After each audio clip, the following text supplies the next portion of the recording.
8.3 का second question, जिसमें आपको पता क्या दिया हुआ है, एक कॉलम में दिया हुआ है एक्सप्रेशन फर्स्ट, दूसरे कॉलम में दिया हुआ है सेकंड एक्सप्रेशन, और वो कह रहे हैं कि प्रोडक्ट फाइंड करो। प्रोडक्ट मीन्स मल्टीप्लिकेशन, मीन्स जब आप फर्स्ट एक्सप्रेशन को सेकंड एक्सप्रेशन से मल्टीप्लाई करोगे तो आपके पास क्या आंसर आएगा।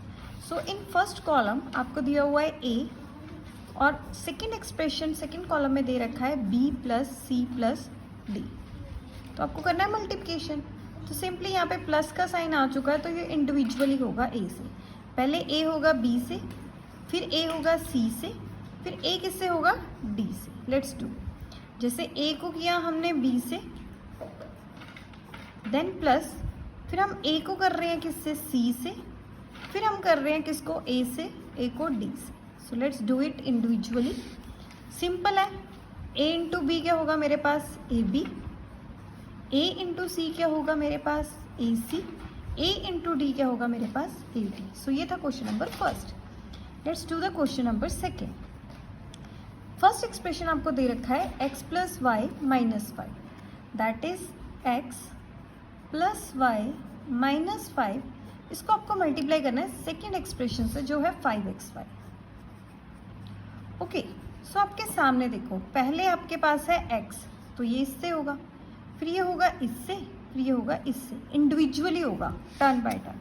सो पहले मैं क्या करूँगी, 5xy को मल्टीप्लाई करूँगी x से, देन आएगा ऐड का साइन प्लस, फिर यही टर्म होगी 5xy मल्टीप्लाई किससे, y से, और फिर आएगा माइनस का साइन ध्यान से, और ये किससे मल्टीप्लाई होगा, 5xy से। इस ढंग से ये होगा। ओके, सो ध्यान से देखना इस क्वेश्चन में क्या होगा। ये तो पहले वेरिएबल की गेम है, कुछ नहीं है, 5 एज इट इज़। आपका ये वाला x दोनों सेम है, बेसिस सेम है, बीच में मल्टीप्लिकेशन का साइन है। सो ये हो जाएगा x 1 + 1 y as it is plus again 5x as it is, क्योंकि यहाँ पे कोई x नहीं है तो 5x एज इट इज़, और ये होगा y से मल्टीप्लाई। ये दोनों सेम टू सेम है, मल्टीप्लाई हो रहे हैं, और इसकी पावर 1 है, इसकी पावर 1 है, तो ये हो जाएगा y 1 + 1। अब ये देखो, ये वाला यहाँ पे माइनस का साइन है तो माइनस आएगा। ये न्यूमेरिकल नंबर है, कांस्टेंट, ये भी कांस्टेंट है, ये दोनों होंगे क्योंकि इसके पास xy नहीं है। सो 5 × 5 = 25, xy का कोई लिंक नहीं है, तो ये ऐसे आ जाएगा।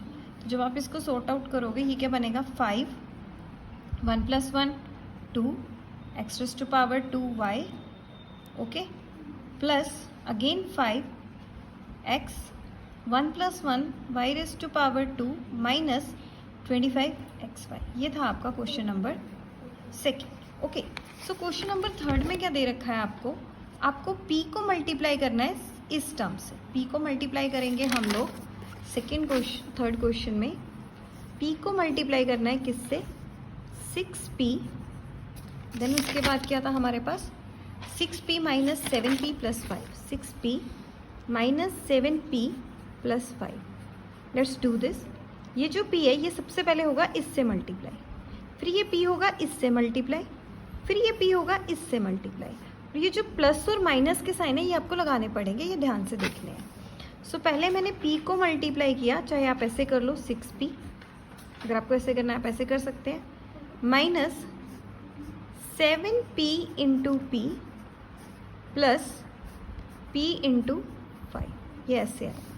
सो देखो, इसकी डिग्री 1, इसकी डिग्री 1, 6 का कुछ नहीं है, तो ये आएगा 6p 1 + 1 minus 7p 1 + 1, power same, basis are going to add, and again 5p, because इसमें कुछ लेना देना नहीं है।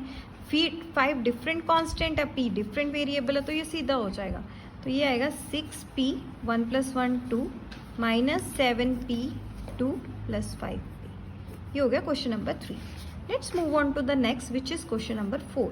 अब क्वेश्चन नंबर 4 में आपको क्या करना है, तो इन्होंने दे रखा है कि आपको 4p² को किससे करना है, p² - q² से। इंटरेस्टिंग क्वेश्चन है। आपको क्या करना है, 4p² q² को किससे करना है, p² - q² से। Let's do this. ये पूरी टर्म है, तो यहाँ पे कितनी है, 2 टर्म्स, तो ये पहले होगा इससे, फिर ये होगा इससे, okay, so let's do this. 4 p square into Q square multiply P square, इसको कर दिया मैंने ब्रैकेट में एनक्लोज. फिर आगे टर्म किसकी, क्यू स्क्वायर की, और इसको मल्टीप्लाई किया आपने 4 p square and Q square से. ओके, सो देखो मेरे पास कितना आया 4. इन दोनों के बेसिस सेम है, पावर्स क्या हो जाएंगी, add 2 + 2 q square as it is minus 4 p square as it is, क्योंकि इसका कुछ नहीं है मेरे पास, क्यू स्क्वायर, इसकी पावर्स अगेन हो जाएंगी आपके पास ऐड. ओके, सो ये आया आपके पास 4 2 + 2 4 q square minus 4 p square q raise to power 4. Last question है इसका 5th, जिसमें आपको मल्टीप्लाई क्या करना है, a + b + c को a b c से. अगेन ब्रेन स्टॉर्मिंग क्वेश्चन है, a + b + c को आपको मल्टीप्लाई करना है किससे, a b c से. ये पूरी एक टर्म है मल्टीप्लाई हो रही, यहाँ पे 3 टर्म्स है 1 2 3. सो पहले आप करो इसको a से, फिर इसको करो b से, फिर इससे करो c से. Okay, so let's do.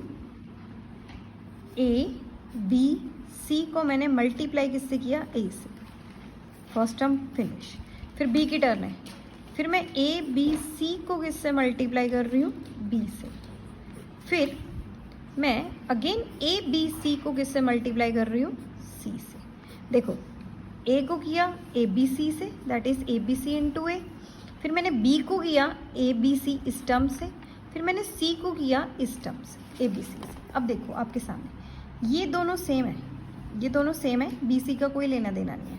सो मैं कर सकती हूँ a 1 + 1 इंटू बी सी. या आप सेपरेट भी कर सकते हैं, ज़रूरी नहीं आपको सामने करना है. जैसे a इंटू ए हो रहा है, तो ये क्या हो रहा है 1 + 1 1 + 1 कितना हो गया 2. सो ये क्या बनेगा मेरे पास, a² b c plus, again देखो b और b सेम है, b और b सेम है, तो इसका भी ऐसे ही होगा 1 + 1, ये क्या बन जाएगा 2. तो ये क्या है मेरे पास, a b² c प्लस. अब a b अगेन डिफरेंट है, इसका कुछ लेना देना नहीं है, but c into C multiply हो रहे हैं और ये सेम है, इसकी पावर 1 इसकी पावर 1. सो इसकी पावर क्या आ गई 1 + 1 2. सो दिस, ये क्या आएगा, a² b c a b² c plus a b c². ये आ गया ना मेरे पास. ओके, ये हो गया क्वेश्चन. तो ये क्वेश्चंस थे सेकंड पार्ट के.